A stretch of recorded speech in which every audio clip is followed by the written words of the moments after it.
শুক্রবার ছুটির দিন সকাল সকাল চলে গেলাম মানামা সেন্টার মার্কেট, গিয়ে গরুর মাংস আনার জন্য গিয়ে উটের মাংস নিয়ে এলাম, কারণ উটের মাংস খুব স্বাদ, তার জন্য আমরা চলে এলাম।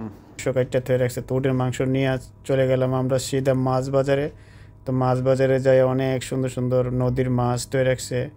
তো আমরা আগের মেয়ে এই মাছগুলি পছন্দ হয়েছে, তো বাইরে বলছি কত করে, একদিন আর প্লেট।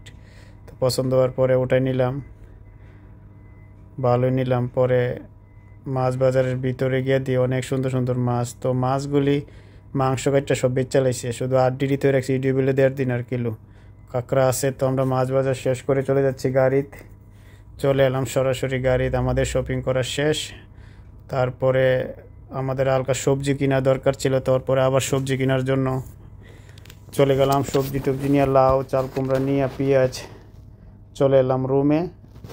তো আলহামদুলিল্লাহ, এই যে চাল কুমড়া, এই যে লাউ, এই আমাদের এগুলি মাছ কিনে এনেছি। তো আমাদের 1 মাসের খাবার আলহামদুলিল্লাহ আমরা এভাবে নিয়ে আসি প্রতি মাসে একবার। এখন মাছগুলি পরিষ্কার করার সময়, তো আমরা মিলেমিশে এখন পরিষ্কার করে নেব। তো পেঁয়াজও নিয়ে এসেছি অনেক, অলমোস্ট 15 কিলো হবে।